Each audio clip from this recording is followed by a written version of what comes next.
Good evening, everyone. Welcome to today's problem solving section, week 11 Applied Accelerated Artificial Intelligence. So,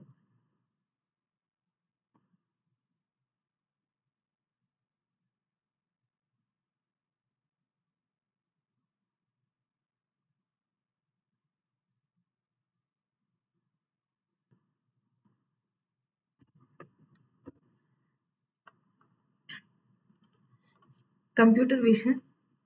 Computer vision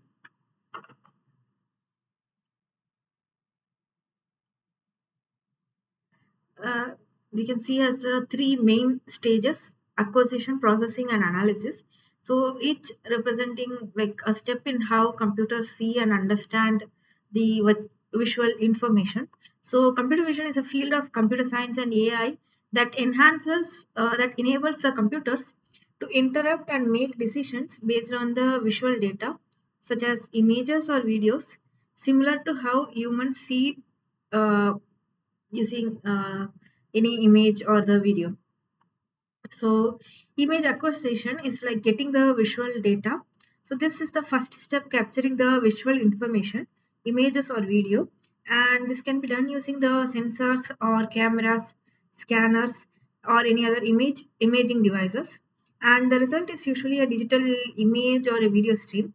So we can consider an webcam capturing a photo, or a medical scanner taking an MRI image, or a drone recording the aerial footage. Okay.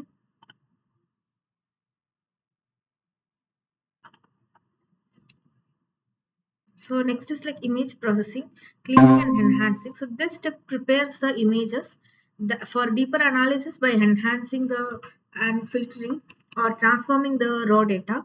So the common tasks are like noise reduction, removing the random pixels that don't belong, or the contrast enhancement, so improving the image clarity, resizing or cropping, and color adjustment or the grayscale conversion, edge detection, or finding the object boundaries. So the tools that can be used is like any MATLAB code, or a PIL Python imaging library, or OpenCVV in Python or C++.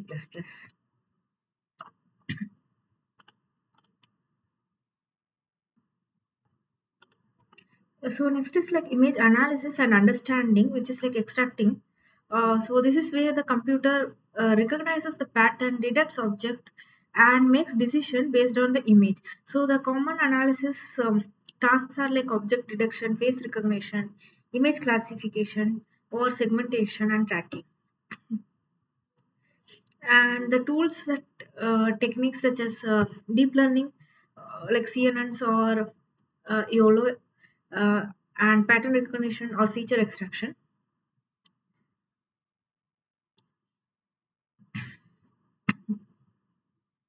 So the computer vision task uh, consists of like say emotion detection, where the goal is to identify the human emotion from the facial expression. So this can be used for say sentiment analysis, or customer feedback, or mental health apps. Next is object detection, where the goal is to locate and label the multiple objects in an image. So this is used in say autonomous vehicle surveillance, or a retail like a product detection. And the next is like image classification, where the goal is to classify an entire image into a specific category, say dog versus cat.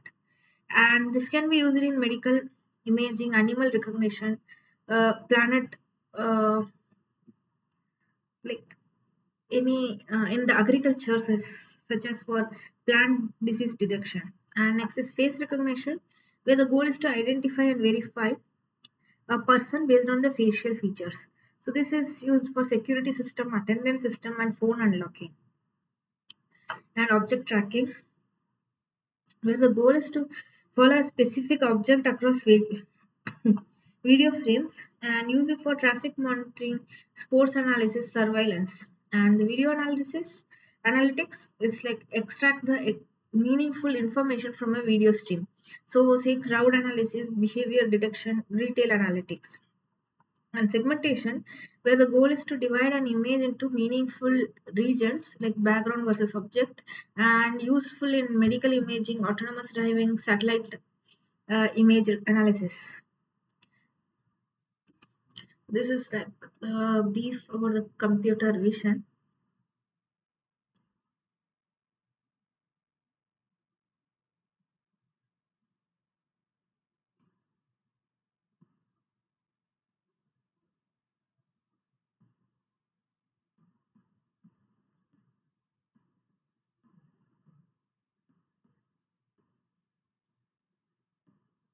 So next is the video analytics.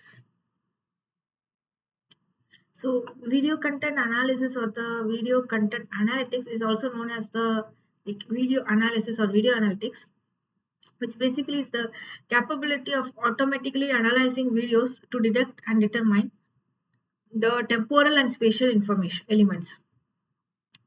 So the basic idea here is even if like we try to assume a video to be set of static frames, but ultimately the result which have to be coming to us is in real time is to be actually given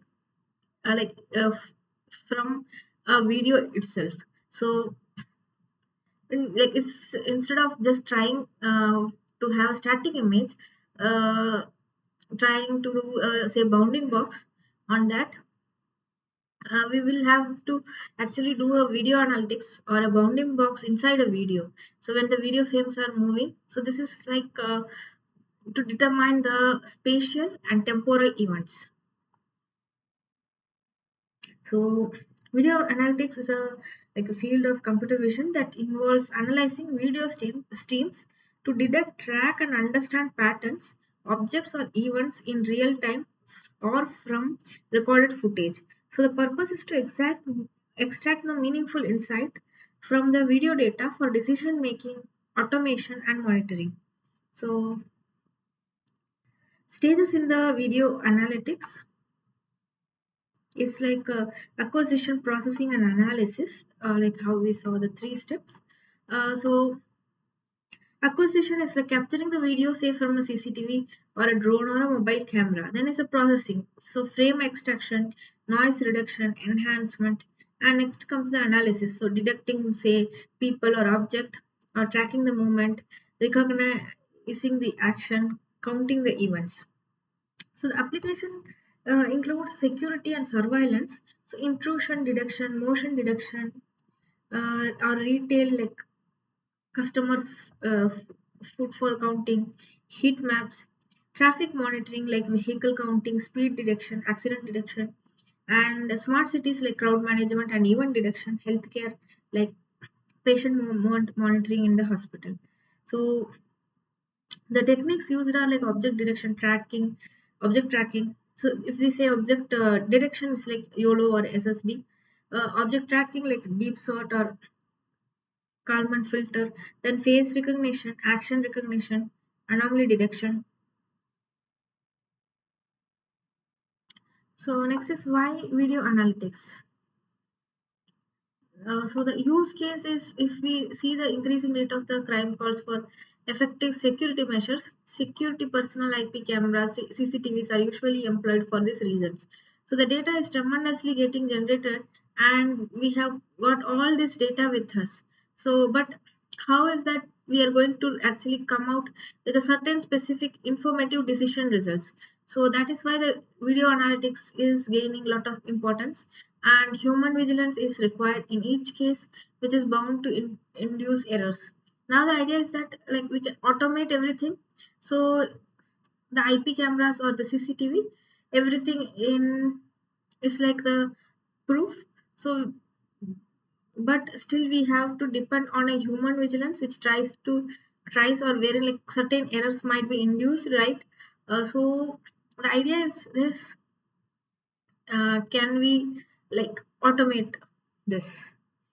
And the other reasons why we use video analytics, like video analytics adds intelligence to the video feeds, like allowing the system to automatically detect, analyze, and respond to events without the human monitoring. So it can do like real-time decision making, like detecting spurious activities instantly, or enables immediate alerts to the security or emergency personnel and reduce the human effort, like monitoring video 24 by 7 is like tiring and error prone. And video analytics automates this process, reducing the need for constant human observation. Enhanced security and safety, like to identify the threats, restricted area access, or unusual behavior. So it's useful in airports, bank, hospital, and public spaces. And data driven insights like track how people move through the space, say in the mall or an airport, understand the customer behavior like busiest time or heat maps in the retail. And scalability can analyze thousands of camera at once across locations, something which is impossible for humans to do efficiently. And cost effective, saves money by reducing the reliance on the manual labor for surveillance and reporting. Automation and integration like can trigger alarms, lock doors, or notify staff automatically, and integrates with the existing security or the business systems. So the use cases are like smart cities, crowd control, traffic violation detection, or in the retail like customer analytics, queue management, and healthcare like monitoring the patient movement or falls, and manufacturing, detecting safety gear compliance or the process errors. So video analytics turns videos into actionable intelligence. So it enhances safety, improves operation, and enables smarter, faster decision making.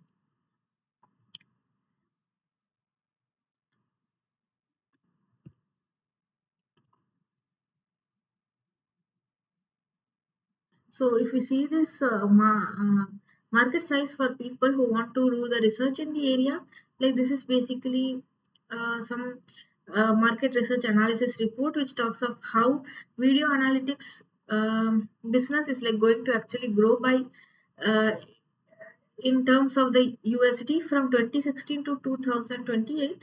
So if you see this across various geographies from North America to East, Middle East and Africa, if we see by 2018 it is actually going to be very very huge. So now at present the market is somewhere 2.37 US billion dollars, but at 2018 it will be actually like 10 times or 20 times more than this. So this is the actual area where it is like lot of concentration needs to be actually given. And if you see the video analytics market growth by geography from 2020 to 2025, one of the good thing is India and Asian countries along with the Australia, all of this will have actually high regional growth rates as compared to some of the other geographies. So this is where a lot of work could be done up to 2025 to 2026. And so this is like why we could be concentrating more on media analytics. And the next thing is like federated learning in the uh, next section. So next, what is the applications of video analytics? So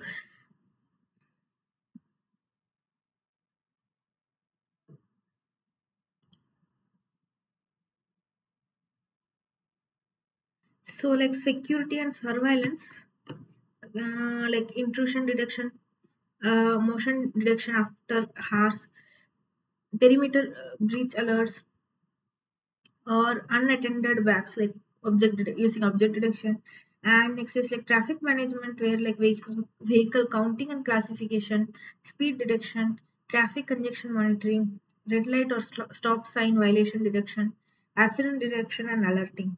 And next is like retail analytics like customer footfall counting, queue monitoring and management, heat map generation, popular areas in a store, or shopper behavior analysis, theft detection can be used in smart cities like crowd density monitoring, social distancing or mask detection, urban event monitoring, garbage and cleanliness monitoring, or in the healthcare and hospital, or in the in and also in the industrial and or workplace safety, also in the education and campus security, office and building automation, sports, airports and transportation hubs. So like video analytics is like used to detect events, track people or objects, and improve safety, security, and efficiency. So it's being adopted across industries to automate monitoring, reduce human errors, and make smarter decisions faster.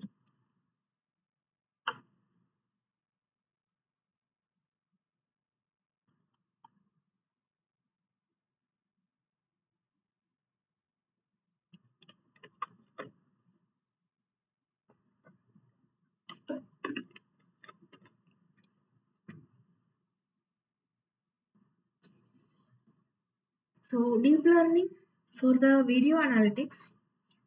Deep learning has been like revolutionized video analytics by enabling system to automatically understand complex patterns in video data, just like how humans can understand like from the action or objects. So why use deep learning in video analytics? Traditional video analytics relied on manual feature extraction, which had like issues with the scalability and accuracy. The deep learning automatically learns features from raw video frames, improving the object detection, face recognition, action recognition, event detection, anomaly detection, and tracking and segmentation. So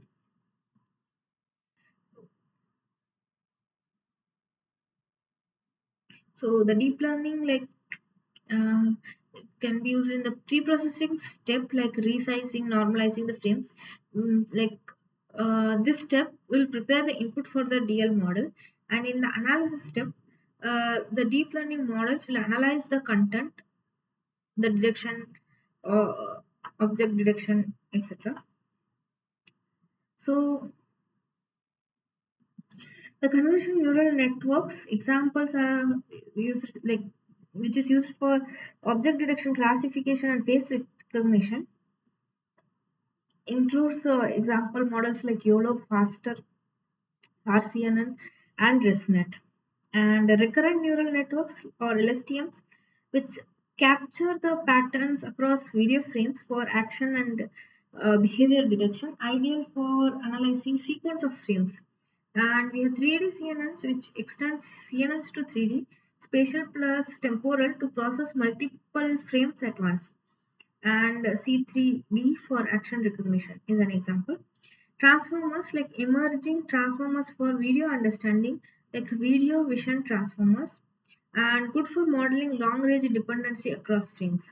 And next we have autoencoders or GANs for anomaly detection or video prediction. GANs can also generate realistic synthetic videos. So for if we say object detection, it's like finding and labeling objects in a video frame. So the model example we can take of YOLO V8 or faster RCNN. Object tracking is like track the object movement across the frame. So like deep sort or track net. Face recognition is like identifying people in a video. So face net or arc face are the model examples.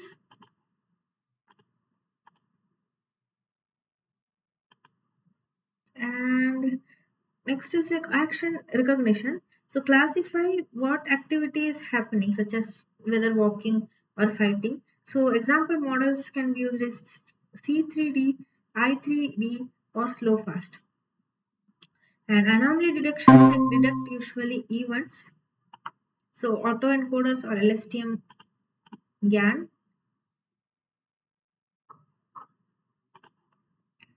And next video summarization. So automatically extract highlights.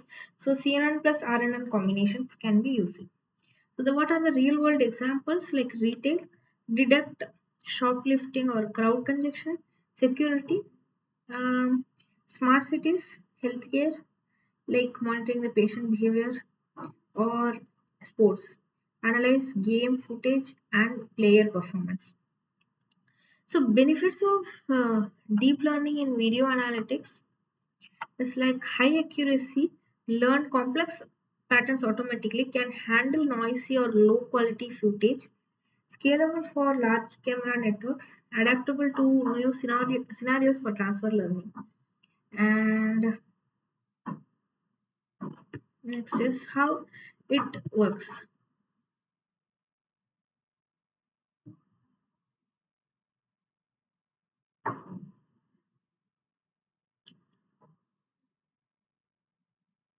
So if you are like supposed to develop a video analytics program or a software, uh, effectively like a video will be made up of n frames, and all these n frames have to be processed, maintaining the temporal and spatial connectivities among various frames, and they have to be executed and processed in parallel. So keeping all these things, when we develop a video analytics program or a software, the result has to be expected. So this is how broadly any video analytics program has been developed. So video analytics software uses uh, to analyze the video footage automatically. Say in order to detect objects or constant human monitoring, the first step is like video acquisition, where the video is captured say from some camera. Then processing, the video stream is divided into frames. Frames can are cleaned up by resizing, noise reduction, brightness or color correction, and frame skipping to reduce processing load. Next is analyzing using AI or deep learning. Like each frame or the sequence of frame is analyzed using trained AI models. Depending on the task, different models are used. So, say object detection, we said YOLO, fast RNN, face recognition, FaceNet, tracking, TrackNet, action detection like C3D, or anomaly detection, LSTM, GAN, or autoencoders.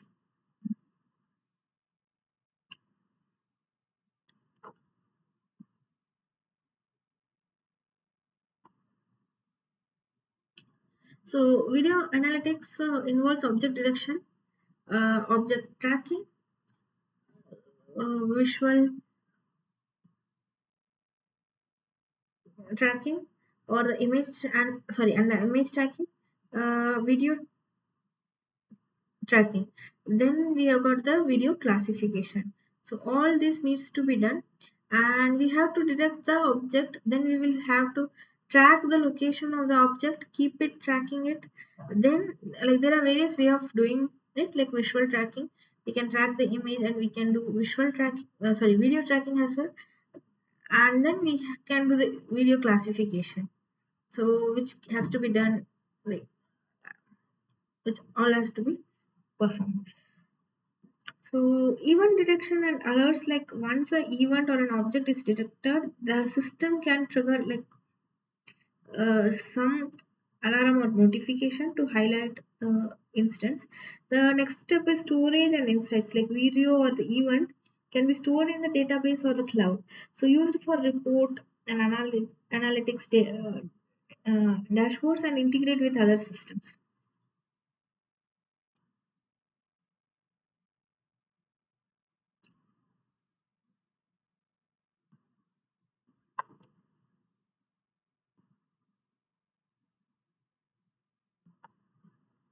Object detection is like basically is to locate the object in an image or a video, so which is a kind of identification and localization. Object detection could be used to count objects in a scene or determine and track their precise location along with the labeling. So we have to accurately label them along with the tracking their precise location.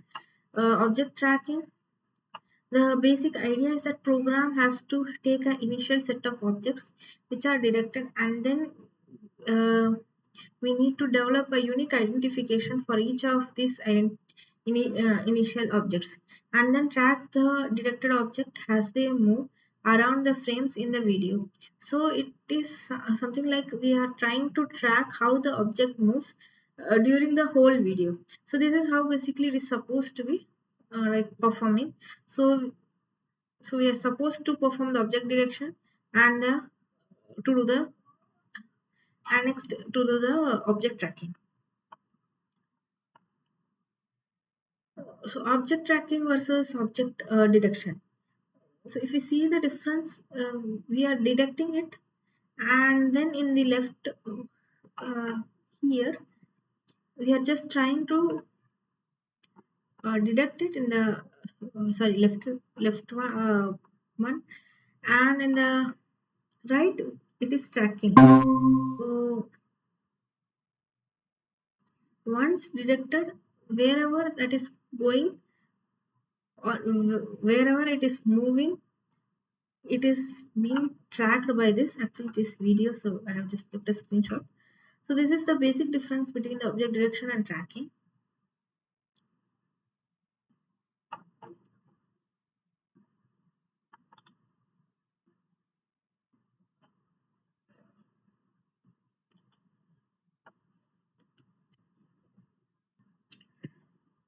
So the key components and in the video analytics involves like video input, that is acquisition, frame extraction, like videos is broken from down into individual frames, then frames are processed at an intervals, and we have pre-processing step which involves denoising, normalizing the brightness or contrast, convert to grayscale or denoise. And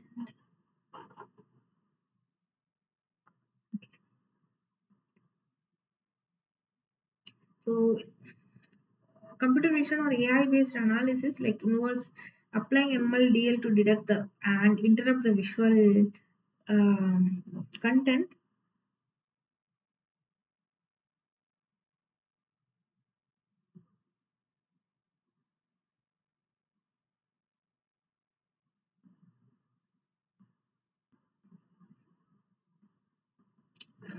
Okay, so before going to the challenges in the object tracking, let's again summarize what is object detection. So it's a core task in computer vision that involves locating, identifying multiple objects within an image or a video frame.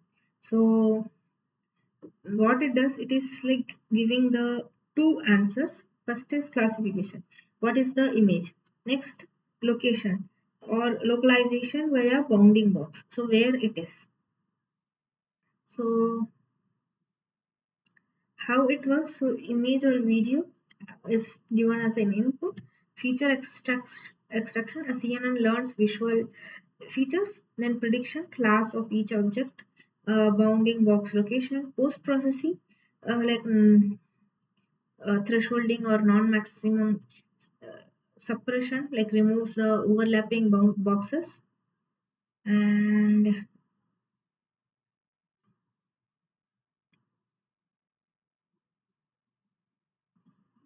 what is object tracking? It's the task of following the same object across multiple frames in the video. So it helps understand how object moves over time. So after detecting an object, like say a car in one frame, tracking helps identify that object in the subsequent frames. So assigning a unique ID to each object to maintain its identity throughout the video. So how tracking works is like first object detection. First detect object in the video frame. Next association, like match the detected object between frames based on appearance, position and motion. Next update, keep updating the object position and ID as it moves. Next, handle challenges. So like deal with the like changes in the appearance or objects entering and exiting the frame. So some of the challenges we'll discuss, right? Next, so the types of object tracking include single object tracking, like tracks one object over time, or multiple object tracking. Track multiple objects simultaneously, keeping the ID. And the common tracking methods include Kalman filters, like predicts the object future position using motion data. And cam shift uses color histogram to track the object appearance. Correlation filters like fast tracking based on appearance similarity, and deep learning based trackers use neural network for robust feature matching. Deep sort example. So deep sort is like combines detection and appearance features, and sort is like simple online and real time tracking, fast and effective. So we have some correlation filters like KCF. So So, what is this object tracking? Is like continuously identifying the following object in a video, and it's crucial for video surveillance, traffic monitoring, and interactive systems that rely on understanding object movements over time. So, the purpose is to like identify and locate. If we see the difference between object tracking versus the object detection,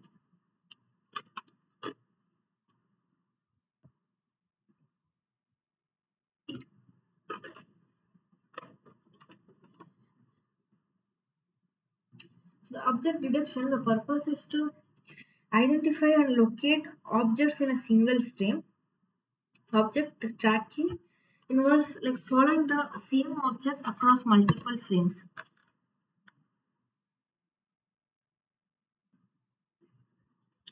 And the output is like bound in object direction. It's like bounding works with labels and confidence score.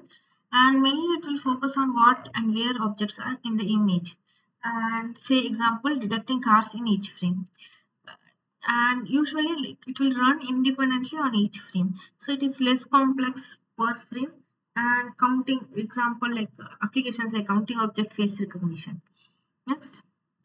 When it comes to object tracking, the purpose is to follow the same object across multiple frames. And the output is like trajectories and unique ID for each object over time. So which object is which like has them where as they move between the frames.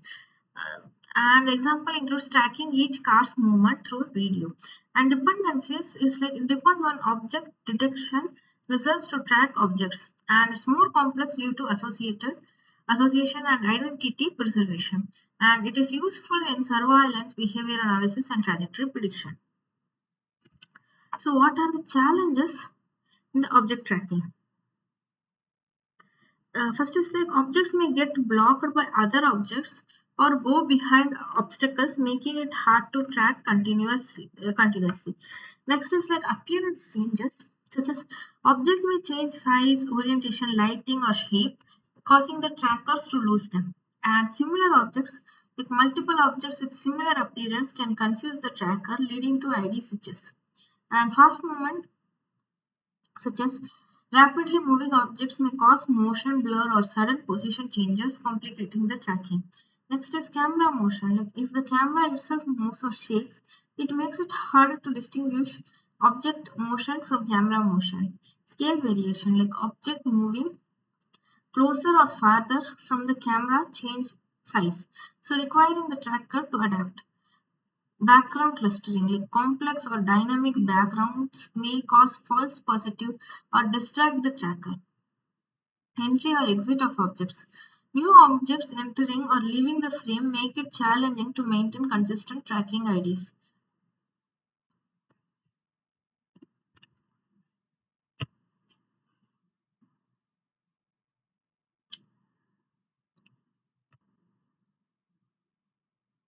So this is like challenges for object tracking.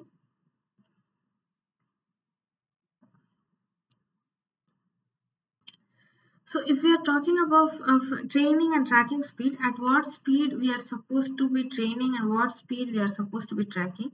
So how are we going to like minimize or deal with the background distraction which are there in the video, and we need to work with multiple spatial skills. So uh, developing anchor box or work with feature maps, we have to work with image and feature pyramid representation along with occlusion, and all this are the various challenges in object tracking. So how we are like going to actually think of tracking this thing when the particular object gets something like moving and then in not visible in the next frame. So these are all like certain challenges. Stages of object tracking.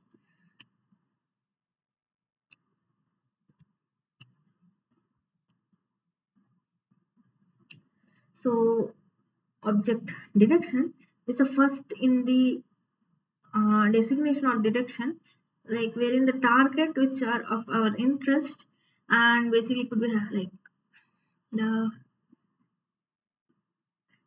designation phase. So the idea in this algorithm are going to analyze the input frames to identify objects that belongs to the target class. So bounding box are used to perform detection as the part of the algorithm. So this is how like basically we are going to develop our algorithms which are trying to tell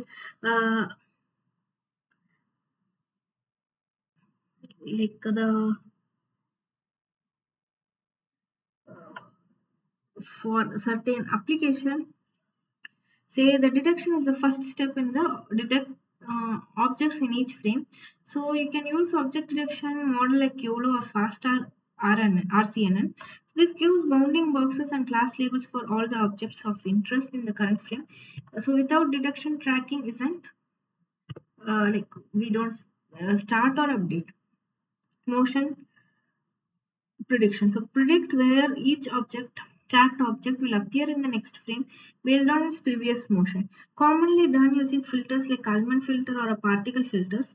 So helps handle cases where the object moves between frames or is temporarily occluded.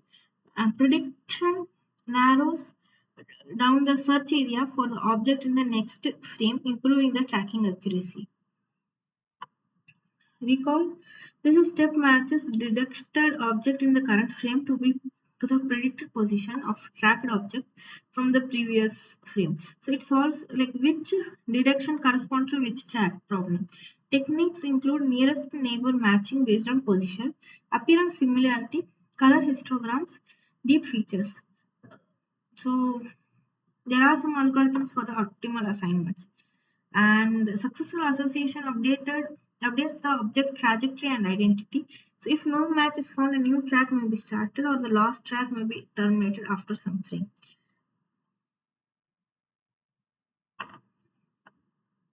So the video classification is a process of assigning a label or a category to the entire video based on the content. So instead of detecting or tracking object in every frame, video classification looks at the overall video and decides what kind of activity scene or event is represents.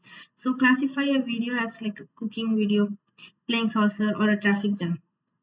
So how it works? So like say frame sampling extracts the key frames or sample frames evenly across the video. Next is feature extraction.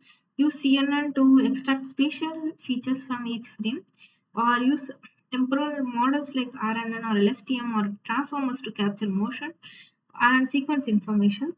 And temporal aggregation like combines information across frames to understand actions or event. So models like 3D CNNs, two-stream networks, or transformer-based architecture process spatial temporal data simultaneously. And the final step is the classification, which assigns a class label to the entire video based on the learned pattern. So the common model for the video classifications are 3D CNNs. So extract spatio-temporal features directly from the video. Two-stream networks separate spatial and temporal streams for RGB frames and optimal flow. RNN or LSTM captures the temporal dependencies across frame sequence. Transformers use self-attention to model long-range dependencies in video. And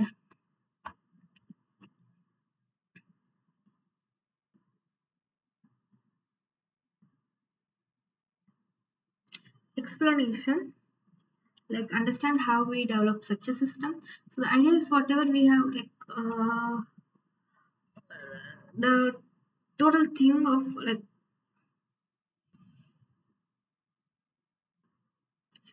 so when we say a video, inside the video there is a bunch of frames. Then we have to find like the region of our interest. So we do feature extraction.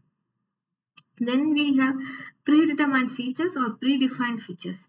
Then we compare, and if it are similar or familiar, they are basically like doing it iteratively. So if it is unfamiliar, then how is that it has to be deducted, and then we can basically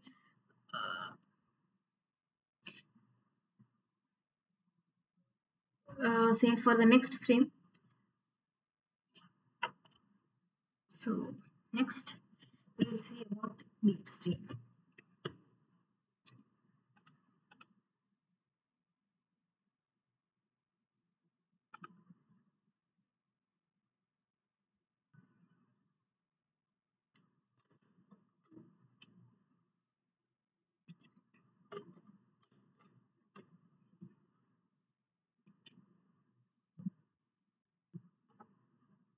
Okay, before that, what are the application of video classification? So it can be used for security, sports analytics, content filtering, healthcare, like analyzing the patient activity or monitoring the exercises, entertainment. So input is a video clip, so, and output will be like Say if in video clip shows a person running, then the output it will be running. So the video classification helps computer understand the overall theme or activity in video, enabling smart content organization, monitoring, and decision making. So next is central processing versus edge processing. So what is central processing? Data is sent to a central server or a cloud for processing, and remote data centers or cloud platforms will be the location for processing, and it will have high latency due to data transmission delay and high bandwidth needed to transmit raw data. So this is easy to scale compute power in centralized servers, and it is dependent on network connectivity. So what is with respect to data privacy, more risk since raw data leaves the device, and examples are cloud-based AI, video analytics, big data processing. When it comes to processing, data is processed locally near the data source, like on the device or the nearby gateway.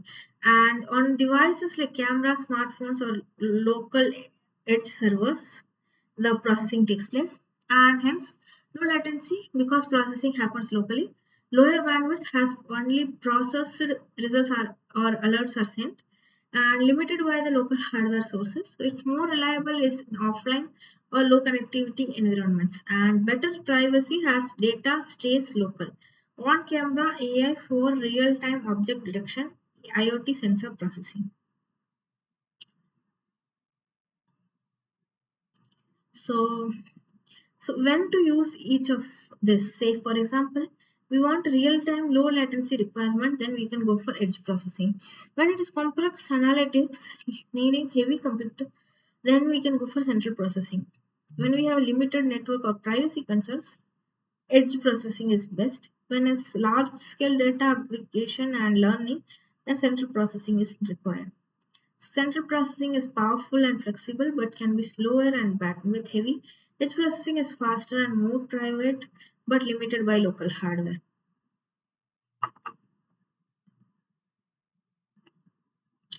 So next is DeepStream. So what is DeepStream? DeepStream is a streaming analytics toolkit developed by NVIDIA designed for building AI-powered video analytics application. It enables efficient real-time processing of video streams using deep learning models. And the key features are real-time video processing for multi-camera streams simultaneously, supports object detection, classification, tracking, and more. Built to run on NVIDIA GPU for accelerated performance. Integrates with popular frameworks TensorFlow, TensorRT, PyTorch. Supports multiple video sources, camera, RT, SP streams, files, and provides a flexible pipeline architecture for building custom applications.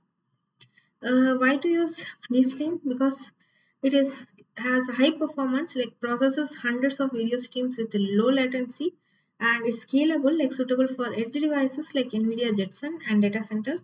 Flexible means it supports various AI models and custom plugins. Ecosystem integration works well with NVIDIA AI tools and SDKs.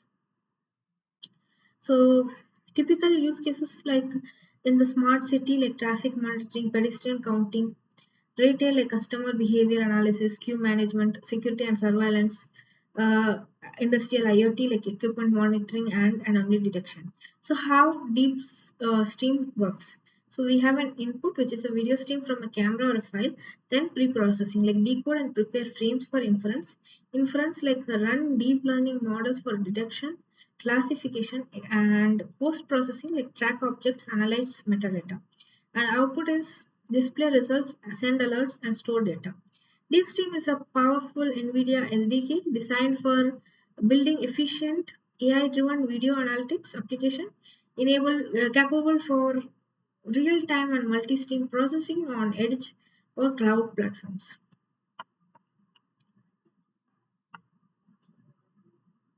So, DeepStream graph architecture.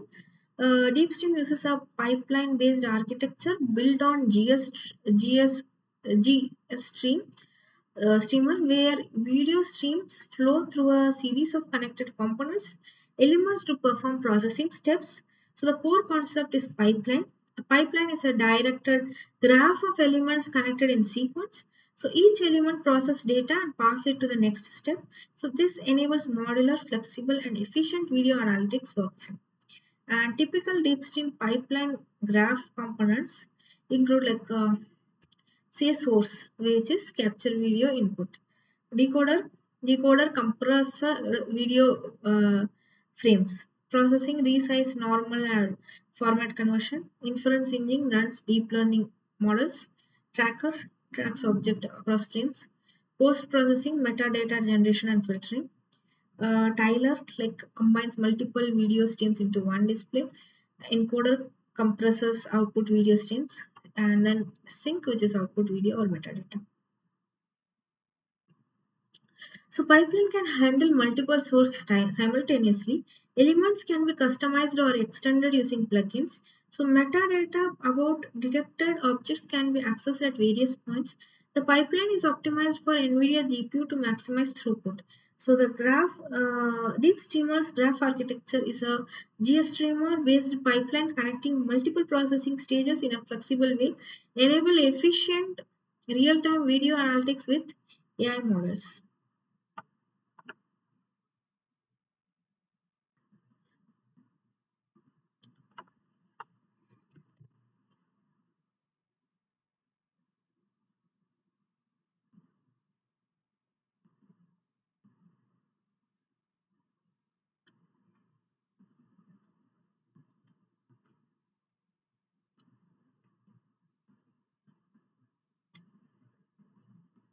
So we have seen this is like there is a specific pipeline which is called as deep stream graph architecture.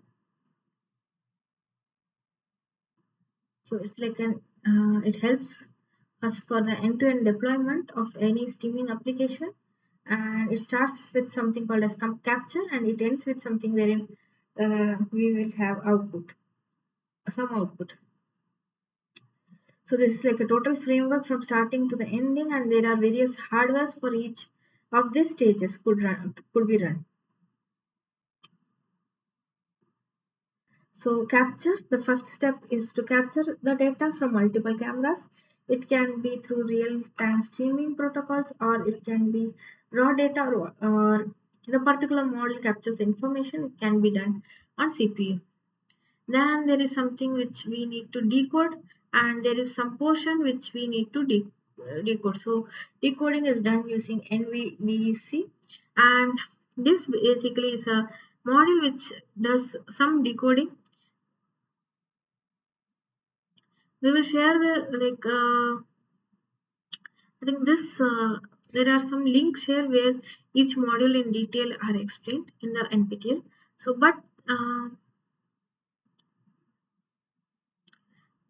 next is like image processing, wherein like we can do the scaling or de-wrapping or cropping of some portion of the image or the frame, or and this can be done on CPU or ISP or some VIC. And next is the video intelligence codecs, ISPs, and GPU. Um, for this image processing. Next is like we do some stream management, batching type of application.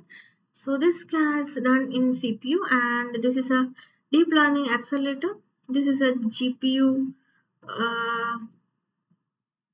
which will help to run the DNN in will help to detect, classify, and segment. Then we have this tracking. Tracking can be done in CPU or GPU. Again, visualization, display on a screen and done using the GPU or VICs. And then next is the display or store, and can be like using an HDMI or a SATA type of storage. So the idea is the whole of this particular architecture could be useful when we are basically like develop any application.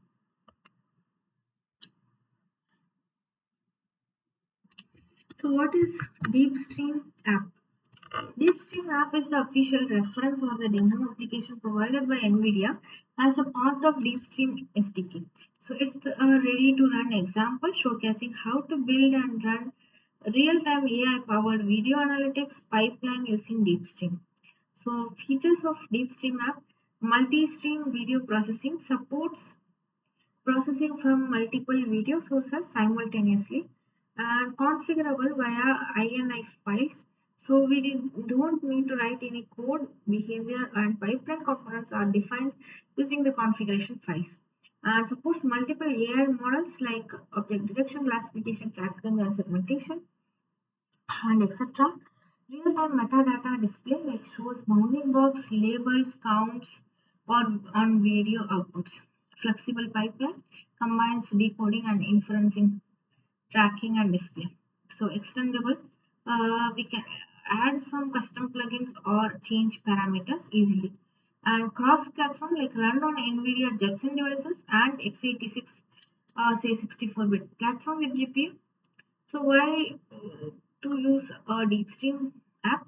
It's like a quick start, run complex video analytics pipeline out of the box, learning to understand DeepStream pipeline structure and configuration, prototype development, test AI models and processing steps before building custom apps. Next, production ready base like can be extended or integrated with larger systems.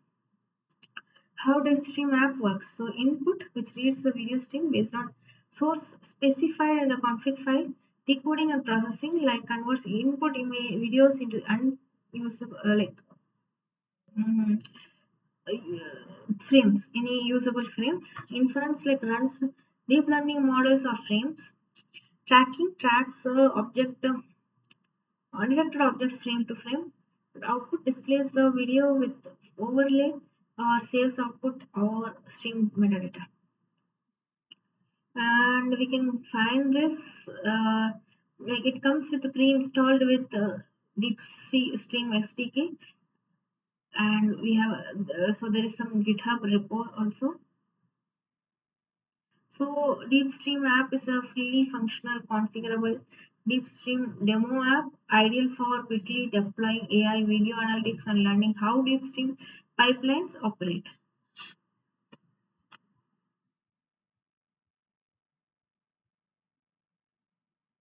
So DeepStream SDK. The DeepStream SDK is an NVIDIA software development kit designed to build high-performance AI-powered video analytics applications. It provides a framework and tools to develop real-time multi-stream video processing pipeline using deep learning.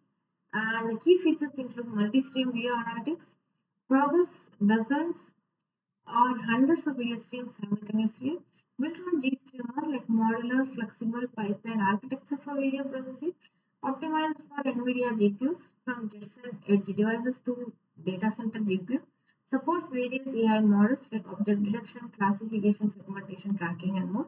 Pre-built plugins like decoding, inference tracking, metadata handling is there. Integration support like works with TensorRT, CUDA, Kudianan and popular AI framework, configurable via INI files like simplifies pipeline setup and customization, supports multiple input sources like cameras, RTSP files, etc. Extendable, add custom plugins or integrate with the cloud and IoT platform. And what's inside the SDK? Core libraries like GStreamer, plugin with video decode, encode, inference tracking, and so the sample apps like reference app, like deep streamer app to get started quickly, and the tool utilities for profiling, debugging, and model optimization, and the documentation provides the guidelines for and API reference and tutorials. So the typical use cases can include smart cities, retail analytics, industrial automation, healthcare, and security.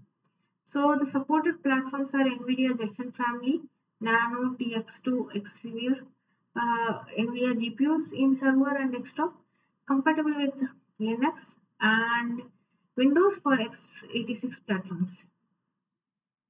So we can download the DeepStream SDK from NVIDIA's developer site, and install on supported hardware, run sample application like DeepStream app, modify the configuration file or write custom plugins to tailor our pipeline and deploy in the production or edge environment. So the DeepStream SDK empowers developers to build scalable real-time video analytics solution powered by NVIDIA GPU with flexible and ease to the and because of its modular pipeline architecture and AI integration.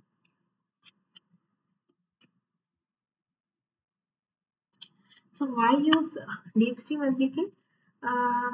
It's a real-time multi-stream processing. Efficiently processes multiple video streams simultaneously, up to say hundreds. Ideal for large-scale surveillance, smart cities, and retail analytics. High performance and GPU optimizations like built especially to leverage NVIDIA's GPU, Jetson, and data center GPUs. So uses TensorRT for optimized deep learning inferences, delivers low latency and high throughput and flexible pipeline architecture. So based on the GS streamer, making pipelines modular and customizable. So easily integrate video decoding, AI inference, tracking and output. Support various video sources like camera, RTSP files, etc. And it can handle object detection, classification, tracking, segmentation, and more. Supports custom modules like TensorRT or ONNX. And pre-built plugins or reference apps. So it comes with ready-to-use plugins for decoding, inference, and tracking. So the reference app we can use DeepStream app helps quick prototyping and testing, and the cross-platform and scalable. So runs on edge devices like NVIDIA Jetson and powerful data center GPUs. Scales from single device edge development to the deployment to the cloud, and simplified deployment and development like configure through simpler INI files, less coding needed, and supports custom plugin developed when needed, integration with NVIDIA's AI ecosystem and cloud platform, robust metadata handling, like generates rich metadata, bounding box, tracking IDs confidence, enables integration with databases, and so this DeepStream LTK is for building scalable real-time GPU accelerator video analytics application offering a powerful combination of speed, flexibility, and ease of use. So the DeepStream SDK is built around a modular pipeline concept with each building block performing a specific function in the video analytics workflow. So the key building blocks like source,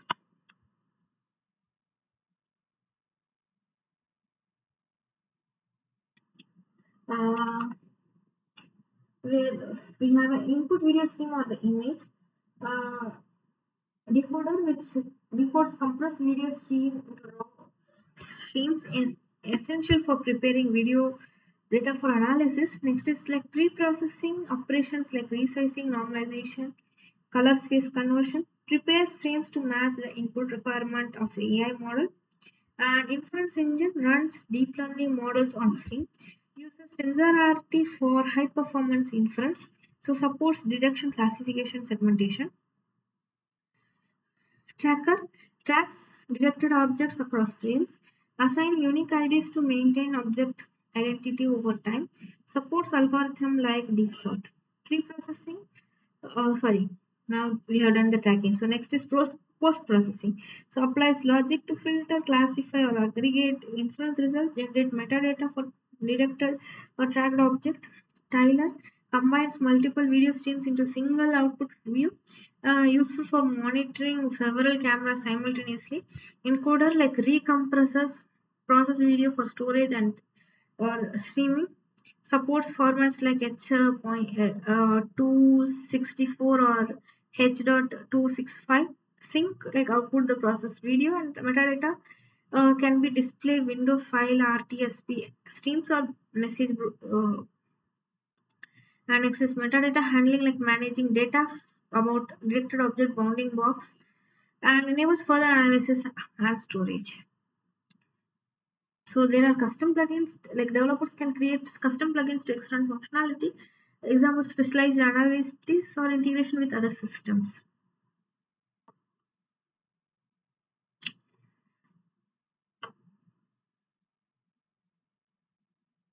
Okay, now we will just brief it. If we have time, we will see little more. So, what are the deep stream Python binding? Deep stream Python binding provides a way to develop deep stream application using Python instead of C++. So, this makes it easier and faster to prototype and build video analytics pipelines leveraging the full power of deep stream SDK. And why you use Python binding? Because faster development with Python simplicity, easier integration with Python AI ML ecosystem, and access to deep stream GPU accelerated video analytics features. Leverage existing deepstream plugins and pipeline architecture. Good for prototyping, research, and rapid development. And the features include control and build GStreamer based pipeline using Python, access to deepstreamer plugins like source, decode, inference, track, etc. Manage metadata, events, and stream processing callback. So supports multi-thread and asynchronous processing. Compatible with Jetson devices and x86 platform with NVIDIA GPUs. And the typical workflow involves initialize the GStreamer and DeepStream component in Python, create pipeline elements, source, decoder, inference engine trackers, link elements to form the pipeline, set pipeline to playing state and handle events or callbacks, access and process metadata for analytics to custom logic, handle output like display file or network.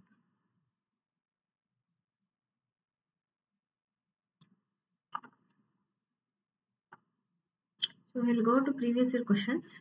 Which is the NVIDIA framework that simplifies the development, deployment, and scale of AI-enabled video analytics application from edge to cloud.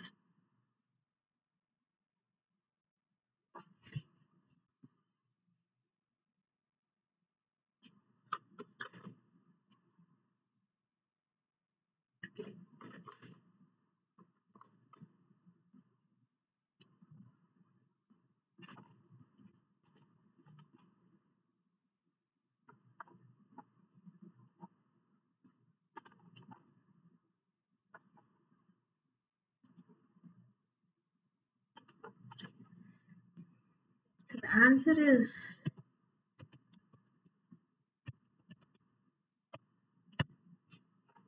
NVIDIA's Metropolis.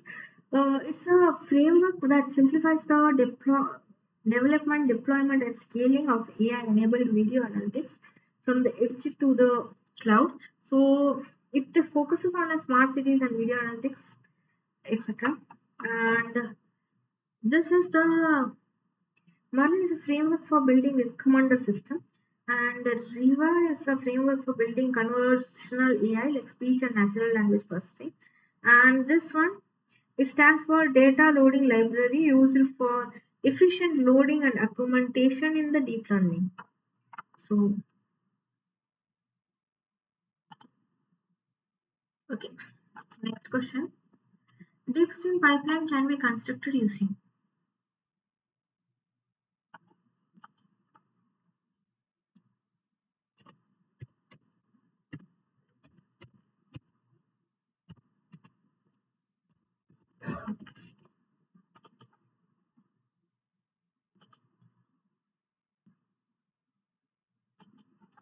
Okay, GST Python.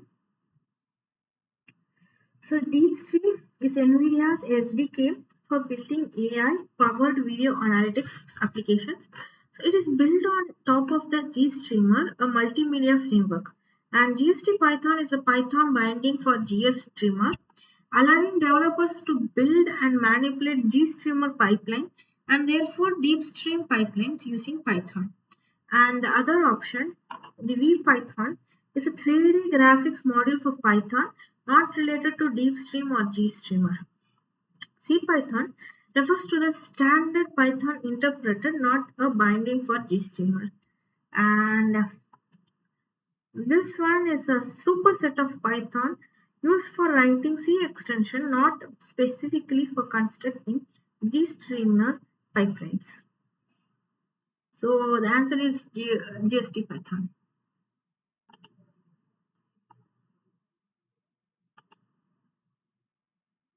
So next question. The deep streamer reference application is a which of the one based solution.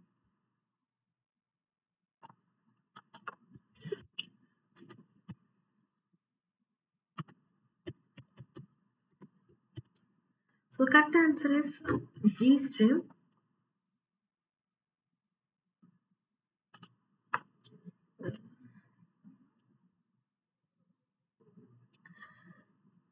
The deep stream reference application is a G-streamer based solution. It leverages the G-streamer multimedia framework to construct and manage pipelines for video input, AI reference, AI inference, and output rendering. NVIDIA provides DeepStream plugins that integrate with GStreamer, allowing efficient handling of video streams and AI models in a modular way. The other options, M-Stream, X-Stream, and L-Stream, these are not related to DeepStream or GStreamer. Next question. In the context of object tracking, what is the purpose of calculating similarity scores between detection couplets based on feature prediction?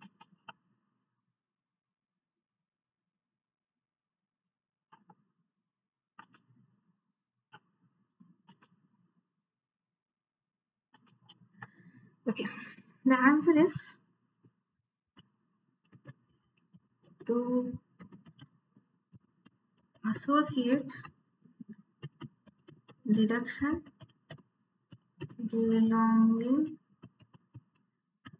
to the same target. So, in the context of object tracking, the purpose of calculating similarity score between the detection and based on the feature of prediction is to associate detection belonging to the same target. So, in object tracking, particularly multi-object tracking, the algorithm needs to determine which detection is in the current frame corresponds to the object detected in the previous frame, and this is called data association. Similarity scores are calculated between this uh, pairs of detection from the different frames based on the features like appearance, position, and motion. So these scores help the tracker associate detection that belongs to the same real world object over time, even as the object moves or changes in the appearance.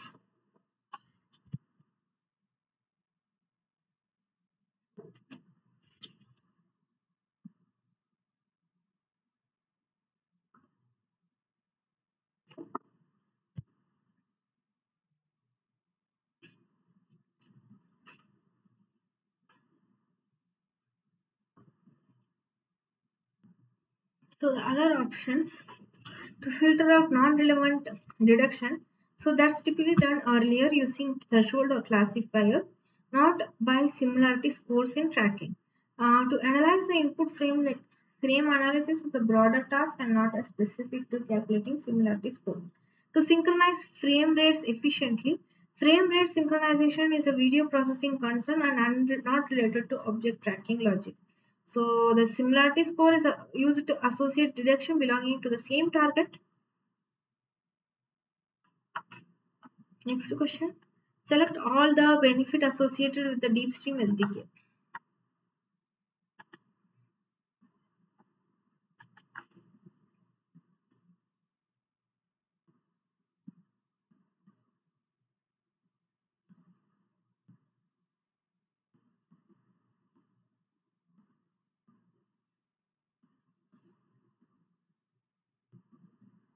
Powerful and flexible SDK means DeepStream is a high-performance toolkit that helps developers create smart video analytics applications. So it can handle multiple video streams at once and perform AI inference like object detection, and is flexible enough to support many users from smart cities to retail health and healthcare.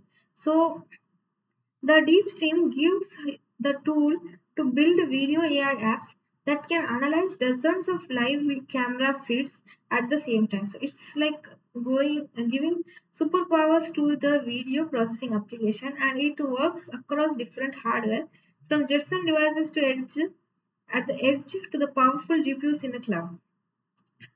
Next is the real-time insights. So deep stream process video data as it's happening, allowing for immediate detection, analysis, and action. So for example, it can alert you the moment someone enters a restricted area or when a product runs out of a store shelf. So imagine a security system that doesn't wait until some after something happens to review the footage. So it actually understands and reacts in the real time. That's the kind of real-time intelligent deep stream provides. And managed AI services, like while DeepStream itself is an SDK which has to be like installed and run, it integrates with several managed platforms like NVIDIA, Metropolis, and Fleet Command. So this allows to manage, deploy, and monitor the AI apps across many edge devices without having to do anything manually. So like think of like using a cloud dashboard to control and monitor hundreds of AI camera deployed in different locations. So we don't have to log in into each one. A managed service handles that for us. And multiple program options. So DeepStream supports deployment in both C++ or C and Python using GST Python binding. This gives developer the flexibility to choose the programming language they are most comfortable with. So whether we are binding high performance application in C++ or rapid prototyping in Python, DeepStream supports both. So it doesn't lock in one way of the coding. So the benefits are like flexible and powerful as it handles many streams, works on edge and cloud, real-time insights like hacks on video, data instantly manage AI services so easy deploy and control AI apps at scale, multiple programming options like use C++ or Python based on the needs. The answer is all of them.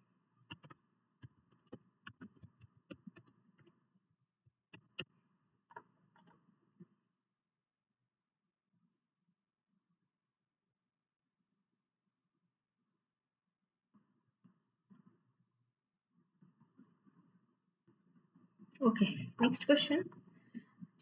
Which GStreamer plugin is used to create a 2D array of frames?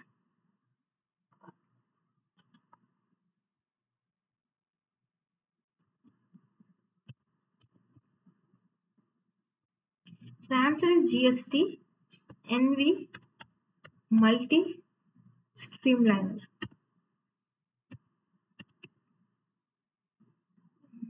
Streamliner. Okay. So GST NV Multi Stream Tiler. So it's a GStreamer plugin provided by NVIDIA in the DeepStream SDK. So it is used to create a 2D tiled array of frames from multiple input video streams, especially like essentially combining many video feeds into a single unified output. And this is NV Stream Mux combines multiple stream into a batched stream for inference but not displayed as a 2D tiled array. So it's used earlier in the pipeline to synchronize input.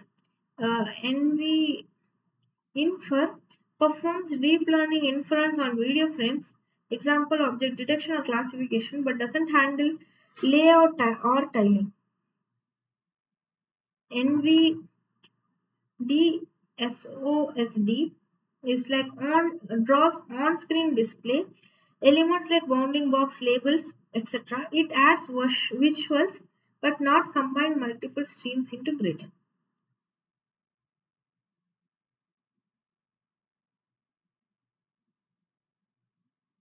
So when we want to show multiple camera feeds together in a one big screen, like the CCTV control room, the NV Multi-Stream Tiler plugin arranges those individual video streams into a tiled grid layout. It's a visual tool for combining multiple views.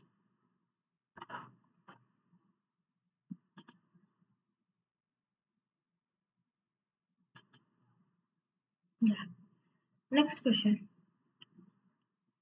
Which of the following best describes the main purpose of video analytics?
Option B. Yes, option B, which is automatically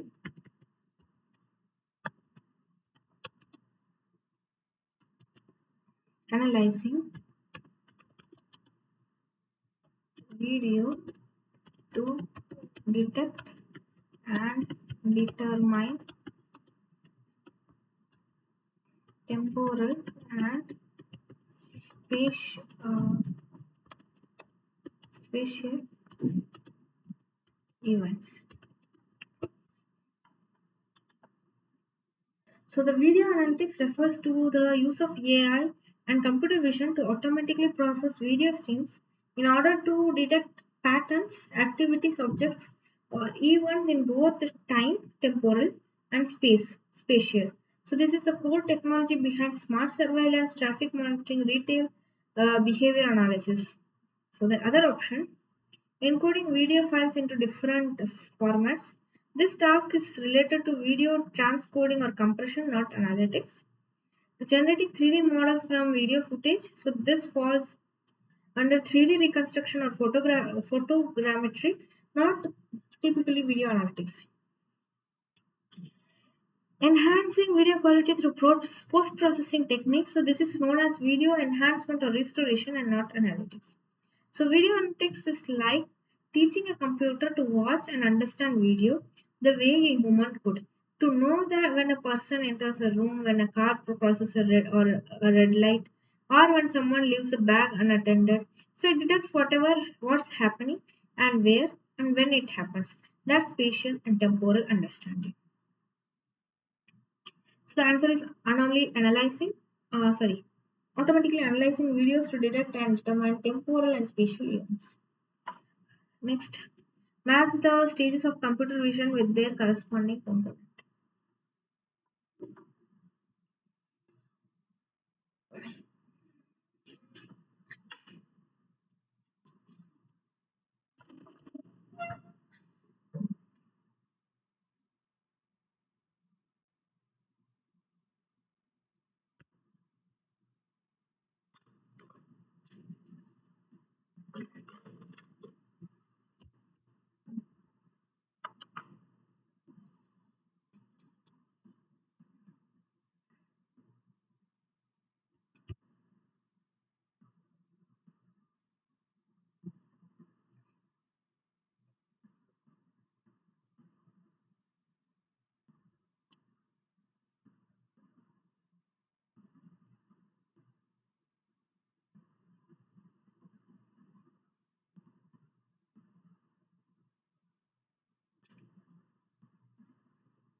Yeah, so the correct answer is acquisition.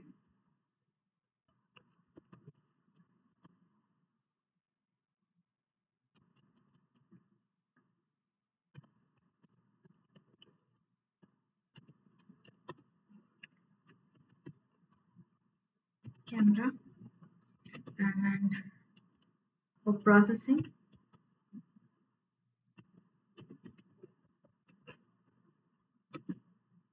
machine learning model.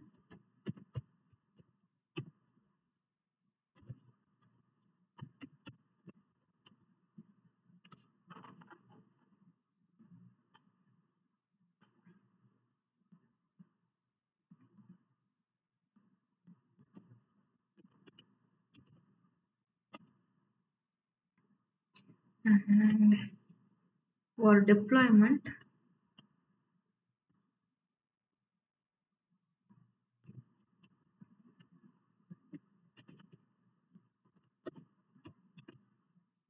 edge devices. So acquisition is camera, processing machine learning model, and the deployment using the edge device. So acquisition camera. So this is the first stage where visual data is captured. The camera captures images or the video stream. So this camera is the eye of the system. So it captures the raw visual input. Processing. Machine learning models, like once the image or video is captured, it's sent to a processing unit where a machine learning ML model analyzes the data. So this ML model tasks like object detection, classification, or tracking. So the ML model is the understanding the camera, what the camera is seeing. Next is the deployment. It's the edge device. So the entire system or the model is then deployed on an edge device, like example in NVIDIA Jetson smart camera. So it can work in the real time, close to the data source and source of the data. Edge deployment reduces latency and doesn't rely on the cloud connectivity. So the edge devices are the workers. They take the trained model and run it on site where the data is generated. Okay, so next question. Which Docker contains only the runtime libraries and GStreamer plugin?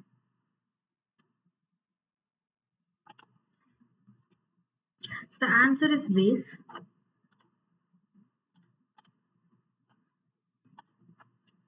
Yeah. Base Docker image contains the runtime libraries and GStreamer plugins needed to run application built with DeepStream. So it does not include the development tools like compiler or debuggers.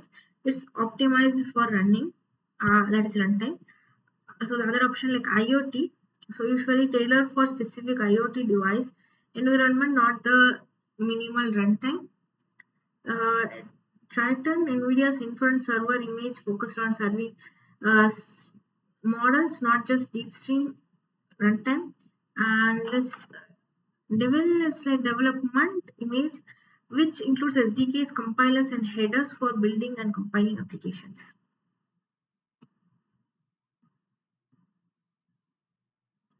And next question, which GStreamer plugin is used to establish the connection to the cloud and send telemetry data? So this is the correct answer. GST, NV, so it's message, MSG, broker. So is the GStreamer plugin used in DeepStream to establish a connection to the cloud and messaging broker and send telemetry or metadata like object counts, events, or other analytics data. So it supports protocols such as MQTT and other to publish messages to the cloud and edge device servers. So this one, option E. So it converts metadata into message formatted for sending but not handle the actual communication. And this is useful for inference offloading to NVIDIA Triton's inference server, not for messaging or telemetry. And this NV tracker is handles object tracking, not communication or telemetry. So to send telemetry data and to connect the cloud, we use GST, NV message MSG broker.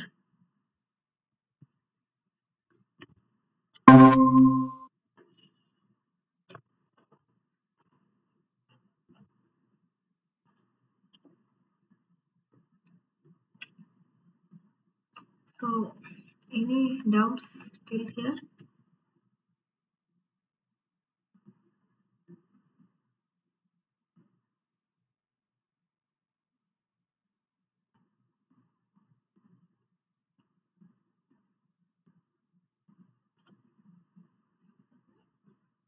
Okay, we have some more time left, so we can discuss.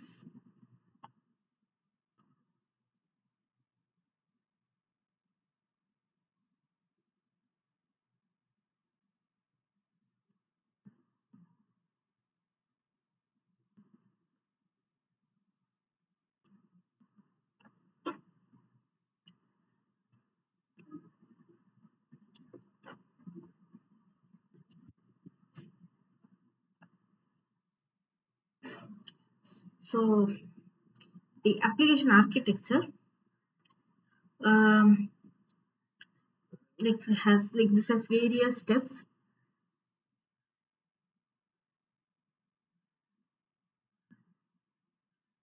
So GStream um, is a video decode step after we get the whole input from the camera, either it's live or using raw. uh, and so there is something called as NV stream mux. So it is GST NV stream mux, and GST is like streamer framework, and then have NVIDIA has added NV stream mux for it to become a stream mux. And there is a primary detector, which is basically in a plugin inferencing model, which involves something like TensorRT, and then this is like tracker, and there are secondary classifiers. Like for example, the make of car or the model of the car, or the color of the car. Then there is a tiler, which basically gives us to how do we get the output displayed. And then there is something like on-screen display. Then this is something like which is called renderer.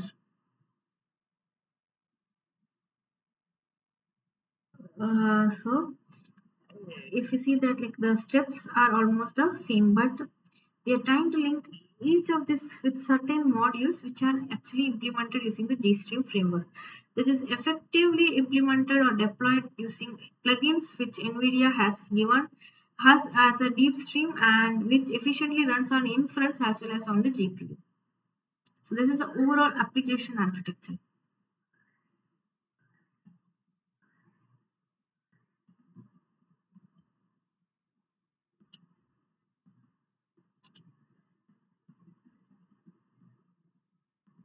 So these plugins are actually implemented by NVIDIA, and they are part of DeepStream X SDK.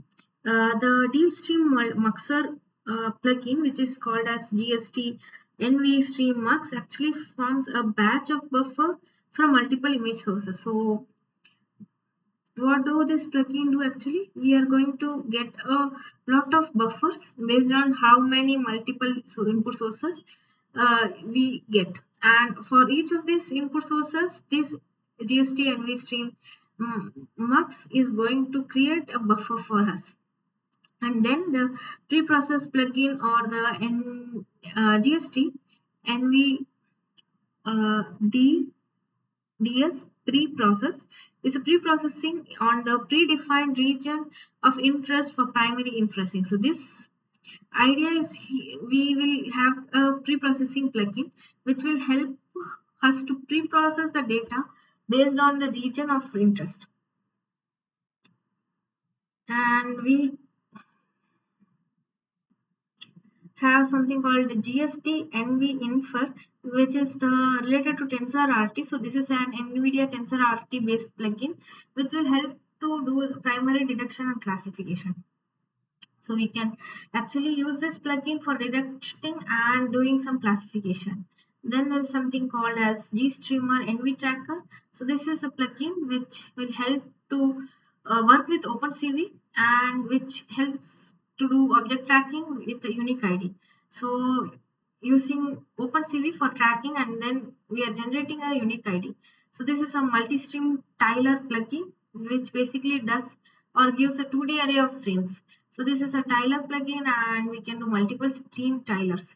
So we get these tiles, and then we will get a 2D array of frames as each of these styles, and then on screen display plugins basically is GST, NV, NVD, SOSD is to draw shaded box, rectangles, and text on the composite frames using the generated metadata. So this basically means that in our on-screen display is going to actually draw certain boxes, rectangles, and can we can display the text also on this composite frame, which basically will help to generate certain metadata if needed or something of that sort. And the message converter and the message broker is a plugin which will help to actually send in analytics data to server in the cloud, or this is a broker type of communication. So message broker type of communication, and then this is a converter.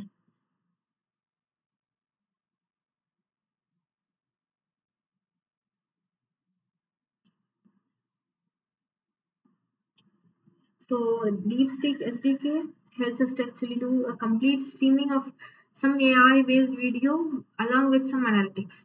So it is actually helping to do streaming analytics for AI based sensor processing. It can be data from the video sensor, audio sensor, or image understanding. So it is very popular and flexible. It uses low code programming in the sense like we have this graph composer, which is very very simple and intuitive UI. So we are not like,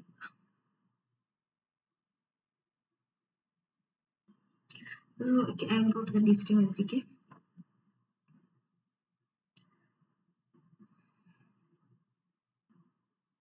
So container builder basically like we can use right with the graph composer or develop our own application using C++ or Python, that the whole container could be developed, and then we can actually link the container of ours for developing certain accelerated plugin and extension. So we can use that with it, and we can use that container with a pre-trained model. We can use with that with one time model update. We can use it with for IoT messaging or some say some charts, and then also run on CUDA or TensorRT, etc. So this is related to IO, and then all of this could be either on EGX server, Jetson for inferencing, or on cloud. So this is how DeepStream SDK looks like.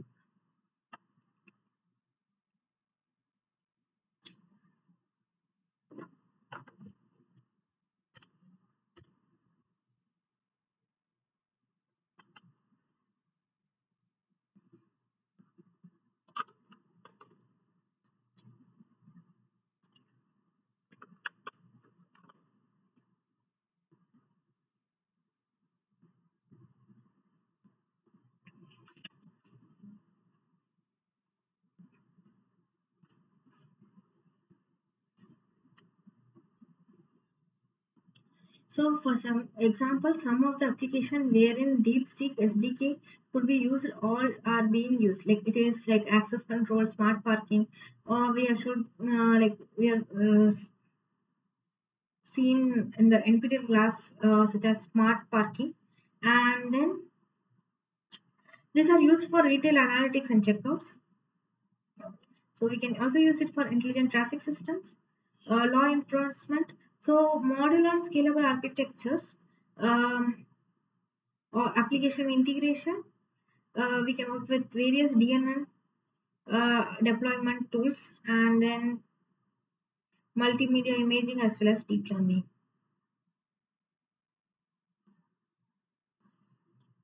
So we can work with TensorRT, CUDA, you can like we have the facilities to work on Linux, CUDA, and then each of these can be run on any of this NVIDIA platform.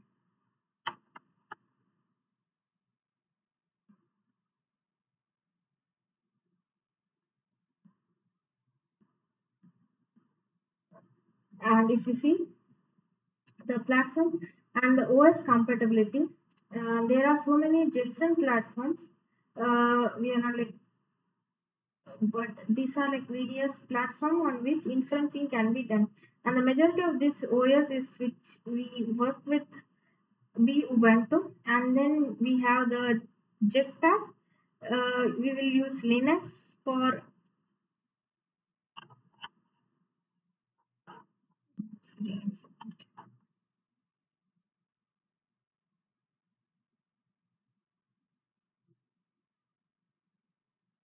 Because we are trying to use with these inferencing devices which are Jetson kit, so that is why like we work with CUDA.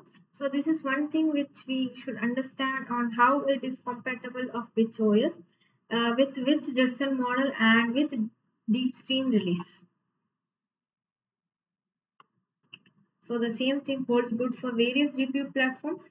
So this was just Jetson platform, with this was GPU platform. So, and then we are trying to like work with something like discrete GPU. So there are Docker containers available. We will like the Docker containers. There will be base container. There will be deployment. There will be Triton. There will be IoT, and there will be sample. So each of the container will have specific things. For example, base Docker could be used to build custom Dockers for deep stream application. The deployment Docker will give you the graph composer. Triton inference server Docker, we will get a inference server and certain dependencies which are installed for building deep streaming applications. Deep stream IoT Docker will give us certain specific facilities where deep stream program could be basically linked to some IoT based application. And then there are some sample Dockers which will give the right runtime library samples and various other things. So this is for discrete GPU, discrete GPU are GPUs which are specifically not integrated as a part of processor. These are separate GPUs. So then there are Docker containers which are available for Jetson devices also. So the idea here is there are discrete GPUs, there are Jetson devices. So we need to understand now the difference between these two. So the Jetson devices require Docker which are less in size, which is less small in size as compared to the Docker container which are required to run on the discrete GPU. So again, we have a base Docker, we have a IoT Docker, Triton Docker, and a sample Docker as well. So there is some one thing which like is the configuration groups. Now each of these application will when we develop, we get various plugins, and these plugins are readily available to us. The only thing which we need to understand in each of these plugins can be configured based on our needs, and then these configuration things are to be maintained as config.txt files, and these files needs to be used by the deepstream SDK for taking appropriate inputs for various plugins.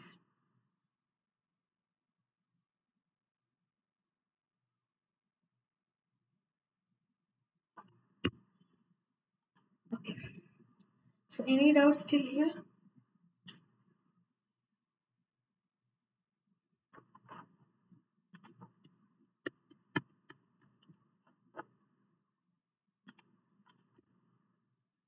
Okay, so no doubts means we can end today's session.